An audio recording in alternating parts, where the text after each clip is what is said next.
함께 말씀 보겠습니다. 오늘 같이 보실 말씀은 열왕기상 3장입니다. 열왕기상 3장입니다. 공기가 좀 탁한 것 같습니다. 문을 좀 열어주시고 주변에 있는 분들은 추우시면 문을 닫아주시면 되겠습니다. 열왕기상 3장 16절부터 28절의 말씀입니다. 열왕기상 3장 16절부터 28절의 말씀을 한 절씩 교독하시겠습니다. 구약성경 515쪽입니다. 한 절씩 교독합니다. 그때에 창기 두 여자가 왕에게 와서 그 앞에 서며 한 여자는 말하되 내 주여 나와 이 여자가 한 집에서 사는데 내가 그와 함께 집에 있으며 해산하였더니 내가 해산한 지 사흘 만에 이 여자도 해산하고 우리가 함께 있었고 우리 둘 외에는 집에 다른 사람이 없었나이다. 그런데 밤에 저 여자가 그의 아들 위에 누움으로 그의 아들이 죽으니 그가 밤중에 일어나서 이 여종 내가 잠든 사이에 내 아들을 내 곁에서 가져다가 자기의 품에 누이고 자기의 죽은 아들을 내 품에 누이었나이다.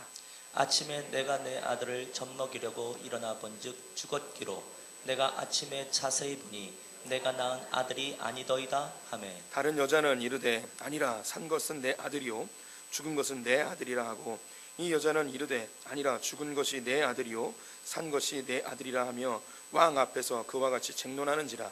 왕이 이르되 이 여자는 말하기를 산 것은 내 아들이요 죽은 것은 내 아들이라 하고 저 여자는 말하기를 아니라 죽은 것이 내 아들이요 산 것이 내 아들이라 하는도다 하고 또 이르되 칼을 내게로 가져오라 하니 칼을 왕 앞으로 가져온지라. 왕이 이르되 사나이를 둘로 나누어 반은 이 여자에게 주고 반은 저 여자에게 주라. 그 산 아들의 어머니 되는 자가 그 어머니 되는 여자가 그 아들을 위하여 마음이 불붙는 것 같아서 왕께 아뢰어 청하건대 내 주여 산 아이를 그에게 주시고 아무쪼록 죽이지 마옵소서 하되 다른 여자는 말하기를 내 것도 되게 말고 내 것도 되게 말고 나누게 하라 하는지라. 왕이 대답하여 이르되 산 아이를 저 여자에게 주고 결코 죽이지 말라. 저가 그의 어머니이니라 하매 함께 읽습니다. 온 이스라엘이 왕이 심리하여 판결함을 듣고 왕을 두려워하였으니 이는 하나님의 지혜가 그의 속에 있어 판결함을 봄이더라. 아멘. 하나님의 은혜와 평강이 우리 성도들에게 가득하시기를 축원드립니다. 네, 우리 밝은 미소로 옆 사람에게 인사하겠습니다. 하나님은 당신 편이십니다. 네, 감사합니다. 오늘은 솔로몬이 두 여인이 데리고 온 아기에 대하여 곤란한 질문을 잘 발견하는 장면입니다. 이 장면 우리가 너무나 잘 알고 있고요. 또 예수를 안 믿는 사람들마저도 솔로몬의 지혜를 보여주는 좋은 예이지요. 주일학교를 오래 다니신 분들은 한 번씩 이 본문을 가지고 연극도 해보지 않았을까 생각이 듭니다. 저도 초등학교 4학년 때 주일학교에서 이 연극을 한 기억이 있는데요. 저는 이 연극에서 가장 중요한 역할을 맡았었습니다. 아기를 반으로 잘라야 하는 망나니 역할을 했습니다. 제가 그 망나니를 하게 된 이유는 대사를 잘 못 외워가지고요. 다른 애들은 대사를 잘 외우는데 저는 못 외우겠더라고요. 그래서 망나니를 하게 됐습니다. 제가 그 입에다 물을 한가득 담고 푹 하면서 춤을 추면서 아기를 자르려고 할 때에 어미가 제 다리를 붙들고 아기를 죽이지 말라고 이렇게 애원을 합니다. 그럼 저의 대사는 저리 비키지 못할까 이거였고요. 그 다음에 딱 죽이려고 할 때에 솔로몬 왕이 멈추어라 할 때 네 하고 들어가는 게 이제 저의 역할이었습니다. 이 본문은 너무나 잘하는 본문이고 그 솔로몬의 지혜가 잘 드러나는 본문이죠. 성경에서 살펴보면 하나님이 우리에게 지혜를 구하라는 이야기들을 많이 하십니다. 그래서 지혜를 모든 사람이 다 갖고 싶어 하고요. 우리 가운데 지혜를 싫어할 사람이 아무도 없겠죠. 성경의 그 구절 한번 찾아보겠습니다. 잠언서 4장 6절과 7절 말씀을 같이 읽어보겠습니다. 함께 읽습니다. 지혜를 버리지 말라. 그가 너를 보호하리라. 그를 사랑하라. 그가 너를 지키리라. 지혜가 제일이니 지혜를 얻으라. 내가 얻은 모든 것을 가지고 명철을 얻을지니라.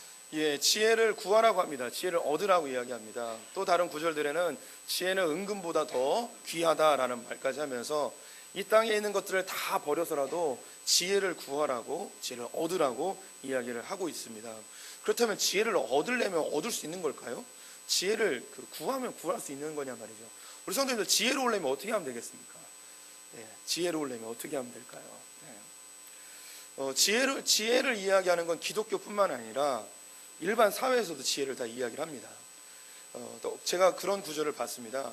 인생에서 큰 역경을 겪은 사람은 지혜를 저절로 얻을 수 있다, 뭐 이런 말도 있어요. 그래서 삶에서 큰 고난과 힘든 부분들을 겪은 사람은 삶에서 지혜를 터득한다고 이야기하는 것이죠. 또 그런 얘기도 있잖아요. 어르신들 이야기가 다 맞다고. 어르신들 이야기가 왜 맞는가? 그들이 경험에 의해서 얻어진 지혜들을 소유하고 있기 때문이죠. 그럼 성경에서 이야기하는 그런 지혜가 삶 속에서 얻어지는 그런 지혜일까라고 또 고민을 해보게 됩니다. 지혜의 가치는 누구나 다 알고 있고요. 그리고 이 세상에서도 지혜로운 사람을 찾고 있고 지혜로운 사람이 되기를 또 요구하고 있습니다. 제가 설교를 준비하면서 지혜에 대한 몇 가지 이야기를 찾아봤는데요.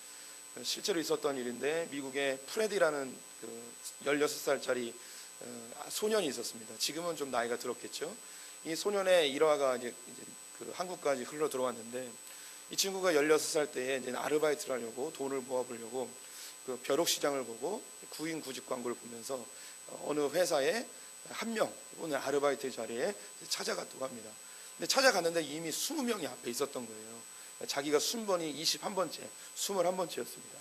한 명 뽑는데 21번째였으니 즉 자기 앞에서 좋은 애들이 뽑히면 자리가 없잖아요. 그래서 머리를 썼어요. 어떻게 했냐면 쪽지에다가 뭘 써가지고 비서에게 이걸 갖다 줬습니다. 그래서 한마디 했습니다. 이 쪽지를 제발 사장님에게 꼭 전달해 주십시오. 근데 이 비서는 이렇게 뭔가를 사장에게 전달해 달라는 그런 요청들이 많이 있었기 때문에 그냥 하찮게 바라봤습니다. 뭐라고 쓰여 있는가 이렇게 쫙 펼쳐봤죠. 펼쳐본 순간 얼굴에 입가에 미소가 확 열리면서 이것을 이제 사장님에게 갖다 주었습니다. 그러면 그 안에 뭐라고 쓰여져 있었냐면 이렇게 쓰여져 있었습니다. 사장님, 저는 21번째 지원한 사람입니다. 저를 만나기 전에 제발 결정하지 말아 주십시오. 이렇게 쓴 거예요. 그래서 결국 이 프레디라는 소년이 그 직장에 아르바이트생으로 뽑히게 되었습니다. 참 지혜롭죠.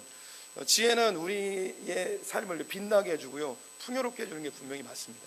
또 때로는 지혜는 삶의 어려운 문제를 해결해 주는 좋은 해결점이 되기도 합니다. 이것도 실제로 있었던 일인데요.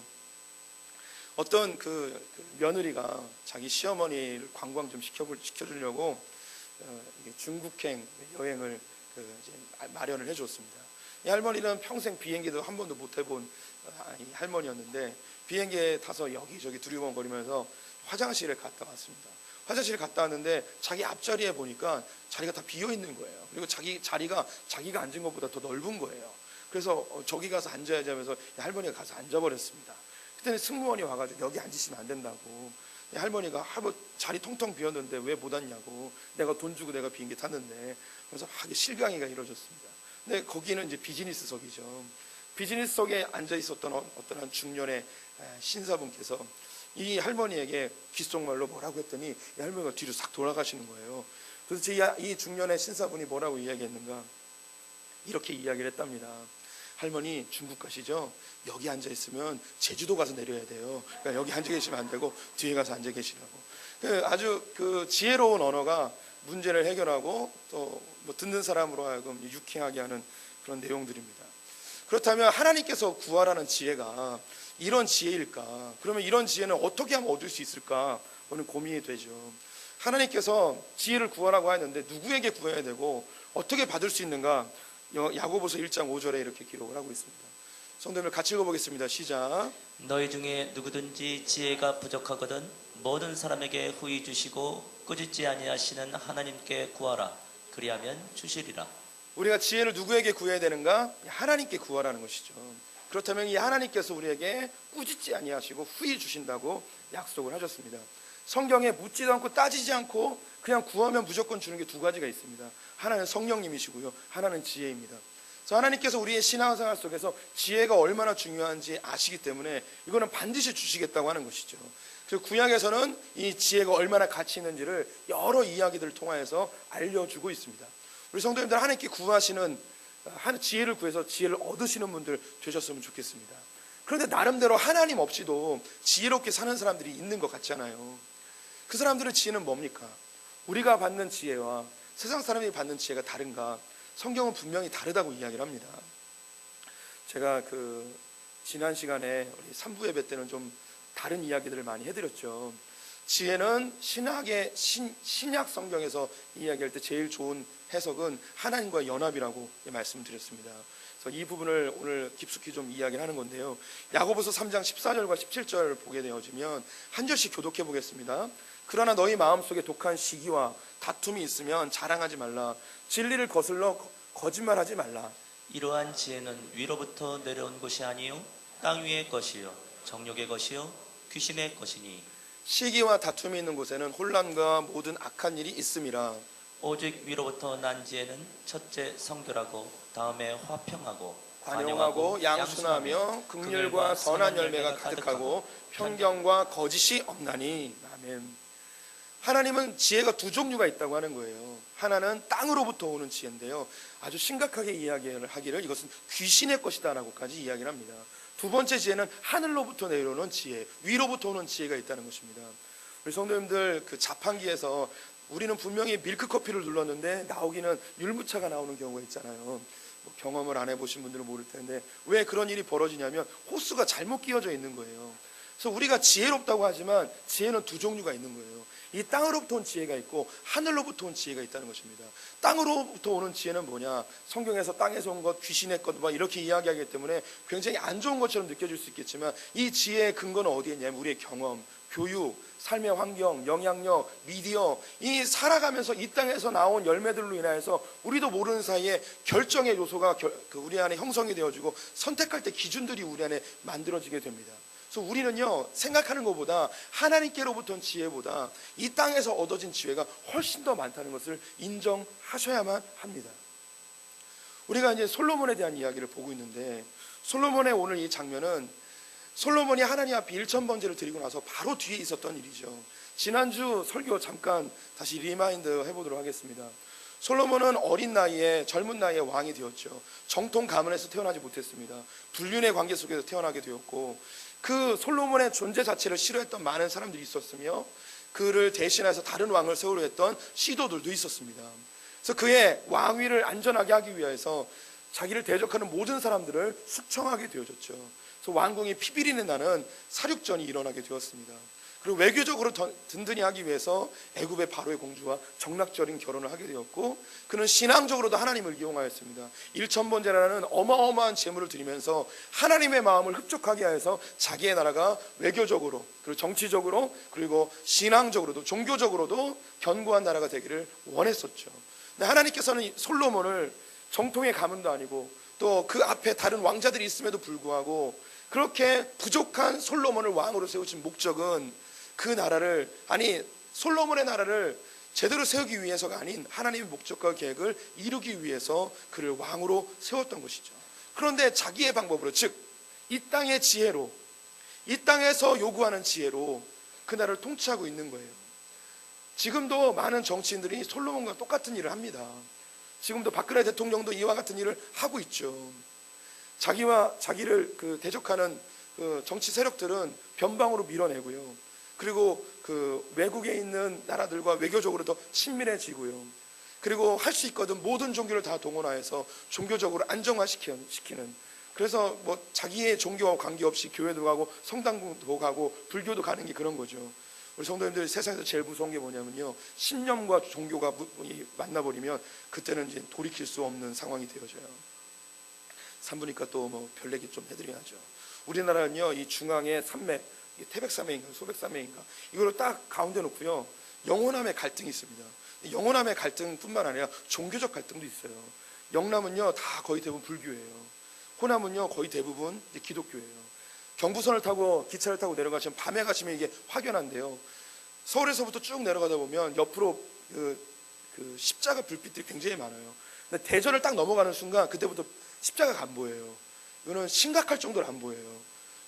그런데 이 호남 쪽으로 가게 되면요, 이 서울 쪽에 있을 때보다 더 많은 이 교회들이 눈에 보이게 됩니다.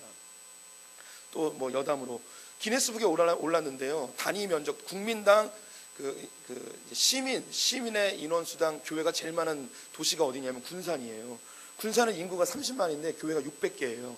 그래서 전 세계에서 그 인구 비례 교회가 제일 많은 도시예요. 제가 군산에서 한번 그 설교한 적이 있었는데 저녁 식사를 대접을 받아야 되는데 저녁 식사를 받기 위해서 한 40분을 갔어요. 왜 이렇게 멀리 가냐고 물어봤더니 이 군산은 주일날이면 음식점이 문을 안 연대요. 왜 문을 안 여냐면 다 교회 가는 거예요. 주일날 문을 닫는 문화가 아직도 군산에 남아있는 거예요. 혹시 이사를 가시려면 군산으로 가세요. 군산 가셔서 예수 잘 믿는 동네 아니지. 이런 말을 하면 안 되지. 우리가 편안함을 찾으면 안 되죠. 우리가 어디로 가야 되겠습니까? 경상도로 이사 가서 복음화를 위하여 애쓰시는 영남에서 제일 복음화율이 낮은 곳이 합천이에요. 합천은 8%예요. 8%인데 가셔서 또 낮은 곳이 울산도 엄청나게 낮습니다. 그런데 가셔서 복음화의 또 기수가 되시길 바라면서. 근데 이제 문제는 뭐냐면 이게 영원함이 이제 정치적인 갈등인데 이게 만약에 종교적 갈등으로 돼버리면요, 그때부터는 우리나라가 이제 거의 회복 불가능한 정도의 그런 위기의 상황에 놓일 수도 있습니다. 그렇기 때문에 이 정치인들은 종교적으로도 평안을 추구하고 군사적으로, 외교적으로, 정치적으로 이게 이제 지혜예요. 이걸 잘하는 사람을 세상에서 뭐라고 이야기하느냐? 지혜로운 정치인이라고 하는 거예요. 지혜롭다고 이야기를 하는 거죠. 솔로몬이 그 전에도 이미 지혜로웠어요. 근데 일천번제 때 하나님께서 나타나셔서 그가 정말 구해야 될 것이 무엇인지 알려주시죠.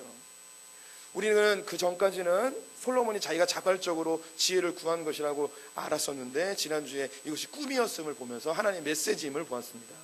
그는 그 전에 자기의 나라를 견고히 하기 위해서 외교적으로, 정치적으로, 종교적으로 튼튼한 나라를 만들려고 했는데 솔로몬이 정말 구해야 될 것, 정작 구해야 될 건 그게 아니었던 거예요. 하나님께로부터 오는 지혜를 구해야 되는데 그것을 안 구하고 있었죠.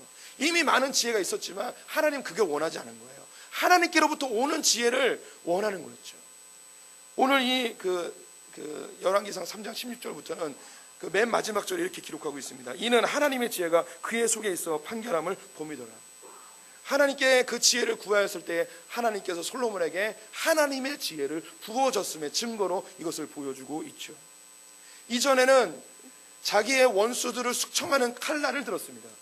그런데 하나님과의 일천번제 속에서 하나님을 만나고 나서 그 하나님이 원하시는 지혜를 구하고 나서 그 사람을 죽였던, 사람을 숙청했던 그 칼날이 무엇으로 바뀌는가? 억울한 한 어머니의 원한을 풀어주는 사람을 살리는 칼로 바뀌어지게 되었습니다. 똑같은 칼이지만 어떤 지혜자에게 이것이 붙들리냐에 의해서 사람을 살리기도 하고 사람을 죽이기도 하게 되었습니다. 우리 성도님들 지혜를 다 원하실 거예요. 똑똑해지길 원하실 거예요. 저처럼 똑똑해지길 원하는 사람도 없었을 것입니다. 우리는 이제 가능성이 없기 때문에 우리의 자녀들이 똑똑해지길 바라는 마음이 있죠. 부모님들에게 그 돌 예배 때 같은 데 보면은 제일 많이 이야기하는 게 똑똑해지는 거라고 이야기를 하더라고요. 건강이나 돈 뭐 이런 거는 일단 제쳐놓고요. 어릴 때는 그냥 건강하게만 자라다오라고 하다가 중학교를 딱 넘어가면서부터 부모님이 말이 바뀌어요. 안 건강해도 좋으니까 공부만 잘해다오 이렇게. 그래서 좀 허약한 아이가 공부를 잘하면 부러워해요. 자기 아들은 공부를 못하고 튼튼하는데 너 좀 덜 튼튼하고 공부 좀 잘했으면 좋겠다. 뭐 이렇게 이야기도 합니다. 다 똑똑해지길 원해요. 왜 똑똑해지길 원하는가? 우리 내면 속에 자기 나라를 잘 만들고자 하는, 자기의 이름을 내고 안전한 삶을 살고자 하는 그 똑똑해지고 싶은 그 지혜가 우리 안에 있는 것이죠. 하나님께서 이야기하시는 지혜는 하나님 나라를 위한 지혜였습니다. 그렇다면 그것의 차이가 무엇인가? 하나님께로부터 오는 지혜와 이 땅에서 오는 지혜의 차이점이 무엇인가? 골로새서 1장 26절과 29절의 말씀을 같이 읽어보도록 하겠습니다. 함께 읽겠습니다. 우리가 그를 전파하여 각 사람을 권하고 모든 지혜로 각 사람을 가르침은 각 사람을 그리스도 안에서 완전한 자로 세우려 함이니 이를 위하여 나도 내 속에서 능력으로 역사하시는 이의 역사를 따라 힘을 다하여 수고하노라. 사도 바울의 이야기입니다. 내가 모든 지혜를 다 동원하여서 하고 싶은 일이 있는데 뭐냐? 내가 갖고 있는 힘을 다 동원하여서 수고하는 목적이 뭐냐? 사람을 세우는 일. 하나님의 사람들을 세우는 일을 내가 하고 싶다라고 이야기합니다. 하나님께서 솔로몬을 왕으로 세우신 목적은 성전을 짓는 것이라고 지난주에 말씀드렸습니다. 그런데 솔로몬이 큰 착각을 했죠. 하나님이 기뻐하시는 성전은 눈에 보이는 건물로서의 성전이 아니었습니다. 사람이었죠. 사람. 성전은 건물이 아니고 바로 우리 그리스도인들이 하나님의 성전입니다. 근데 솔로몬이 초기에는 하나님의 지혜로 사람을 세운 일을 잘했어요. 시간이 지나면서 눈으로 보이는 건물로서의 성전을 다 짓게 되어지자 그 다음부터 솔로몬이 어리석어졌습니다. 나라는 점점점 부강해지고 외교적으로 튼튼해졌지만 정작 중요한 걸 뭘 못했냐면 사람을 세우는 일을 못하게 되어집니다. 하나님께 성경에 이런 이야기가 있어요. 솔로몬보다 더 지혜로운 분이 이 땅에 오시게 될 것이다. 그분이 바로 예수 그리스도시다 라는 이야기가 있습니다. 예수 그리스도는 솔로몬보다 더 지혜로운 분이신데, 그러면 예수 그리스도가 어떻게 더 지혜로운가? 더 똑똑하고 아는 게 많아서 지혜로운 게 아니고요, 솔로몬은 눈에 보이는 성전을 짓고서 사람을 세우는 일을 못했어요. 근데 예수 그리스도께서는 눈에 보이는 성전을 회파해 버리시고 자기 몸을 다 부셔버리시고 진짜 성전인 하나님의 백성들을 세우는 일에 자기의 몸을 완전히 다 버려버리셨죠. 그래서 솔로몬보다 더 지혜로운 분이 되는 게 바로 예수 그리스도이십니다. 우리가 해야 될 것은 내가 지혜롭고 내가 똑똑해지는 것이 중요한 것이 아니라 하나님의 사람들, 하나님의 나라를 세우는 것이 진정한 지혜임을 깨달으셨으면 좋겠습니다. 우리가 첫 번째로 지혜롭기 위해서는 내가 지혜롭지 못하는 것, 내 안에 지혜가 없음을 단정하셔야 돼요. 우리는 이 세상으로부터 여러 영향을 받아서 내 안에 지혜가 있다고 생각을 해요. 근데 그것은 하나님이 기뻐하시는 지혜가 아닙니다. 두 번째, 우리가 어떤 결정과 선택의 순간에 놓였을 때는 하나님께 지혜를 구해야 하는 자야가 지혜를 구해야만 합니다. 하나님 앞에 지혜를 구하세요. 하나님께로부터 오는 지혜를 구하십시오. 하나님이 어떻게 생각하시고 하나님이 어떻게 바라보시는지 주님의 눈을 달라고 주님의 지혜를 구하는 분들 되셨으면 좋겠어요.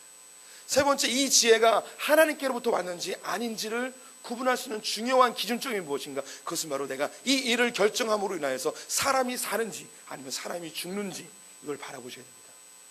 이것은 삶 가운데 직접적으로 적용하실 수가 있습니다. 가장 쉽게는 우리 성도님들의 가정에서 자녀들을 양육할 때에 우리는 부모님들이 자기가 결정한 것, 자기가 옳다는 것, 자기가 바라볼 때에 가장 합리적인 것을 자녀들에게 강요하게 되어지죠. 그런데 그것이 틀릴 가능성이 굉장히 높아요. 왜냐하면 하나님께로부터는 지혜가 아니고 이 땅에서 요구하는 기준들이 내 안에 형성되어져서 내 스스로가 옳다고 생각하는 경우가 굉장히 많기 때문이죠. 그리고 더 깊이는 이 세상에서 이야기하는 그 지혜들로 자녀에게 강요하였지만 더 밑에는 그 자녀들을 이용하여서 그 자녀를 더 잘되게 만들어서 내가 유익을 얻고자 하는 나의 욕심이 그 안에 있음을 인정해야 돼요. 우리 눈빛들은 저는 아닙니다라고 하지만 자기 마음속에는 그런 마음이 다 있어요. 저도 목사지만 아들이 셋입니다. 셋을 낳은 게 얼마나 기쁜지요. 제가 용돈을 받아도 10만 원씩 받아도 30만 원을 받을 수 있는 축복의 통로들이죠.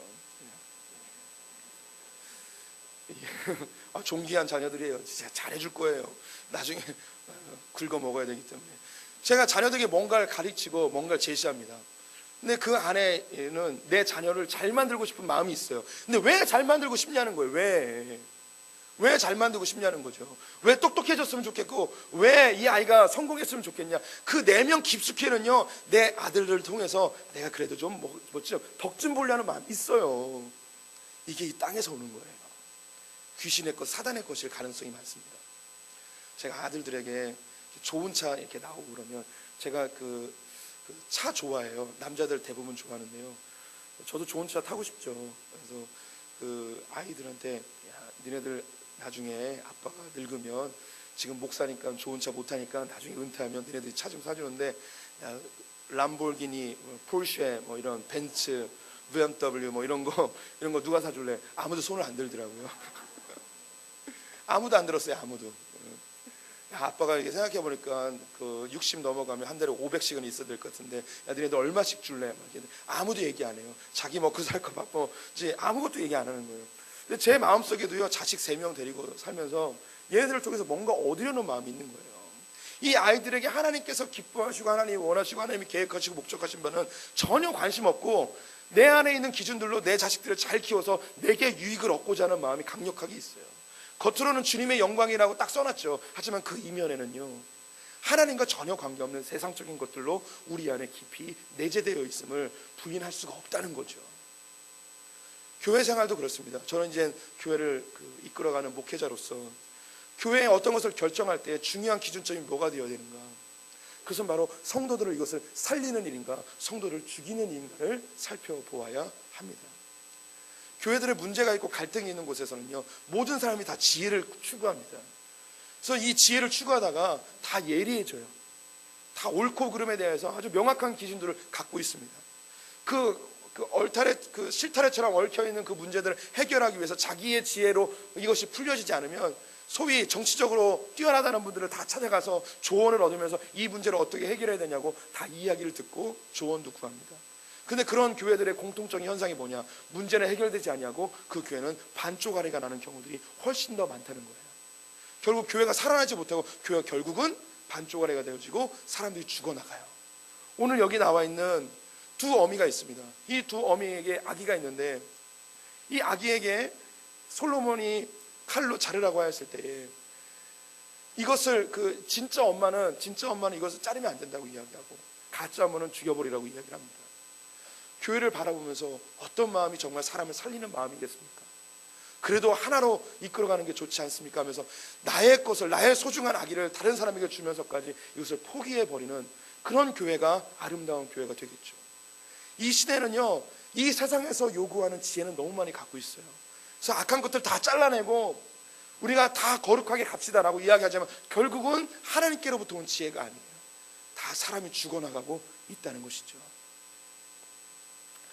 가까운 잘 아는 교회인데요. 교회가 지금 장로님하고 목사님하고 갈등이 되어졌어요. 지금 순서가 뭐냐면 교회를 어떻게 나눌까를 지금 계획하고 있습니다.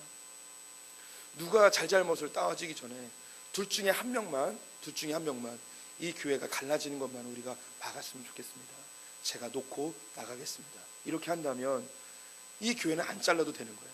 근데 두 집단 다 소위 정치적으로 혹은 지혜롭다고 하는 사람 다 찾아다니면서 어떻게 하면 해결할 수 있냐, 어떻게 하면 해결할 수 있냐가 뭐냐면요, 저 반대편을 어떻게 하면 잘라낼 수 있습니까? 이걸 계속 묻고 다니는 거예요. 너무너무 안타까워요. 성도가 5,000명인데요 지금 1,500명으로 줄어들었어요. 다 죽어가는 거예요. 다 자기들은 다 지혜롭다는 거죠. 예리해져 버리는 거예요. 하나님께로부터는 지혜는요, 사람을 살립니다. 사람을 살려요. 우리 직장 내에서도요, 이 세상의 지혜와 하나님의 지혜를 이것을 결합시키는 것은 참 쉽지가 않습니다.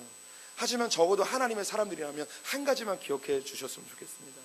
나의 이 판단이 지혜로운 판단인가를 알 수 있는 방법은 이것이 사람을 살리는 것인가 죽이는 것인가. 현대의 이 경영 문화는요, 소위 이야기하는 전문 CEO들이나 경영 전략가들을 다 그 지혜를 다 동원해서 어떻게 하면 이 회사가 오래 지속되어지고 장수할 수 있고 더 많은 이윤을 추구할 수 있고 더 사람들에게 알려질 수 있는 좋은 브랜드가 될 수 있는지 그것을 다 찾아요. 다 찾으면서 하는 전략들이 뭐냐면 우리가 손해되어지는 부분들을 다 없애야 된다. 그래서 비정규직으로 다 돌리고요, 아웃소싱으로 다 돌리고요, 사람들을 정리해고시켜서 이 회사에 경과함을 더 세워야 된다고 성경에 나오는 이 솔로몬의 똑같은 이야기를 하고 있어요.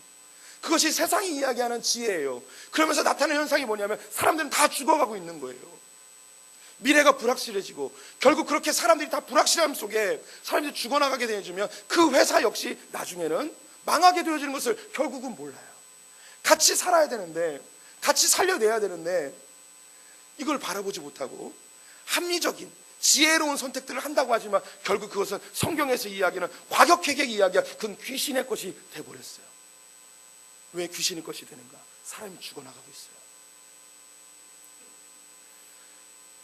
솔로몬의 마음속에 하나님이 주신 지혜가 가득하게 되어지자 그 어미를, 고통 속에 눈물 짓고 있는 그 어미를 품을 수 있는 사람을 살리는 마음이 이 안에 담겨지게 되었습니다.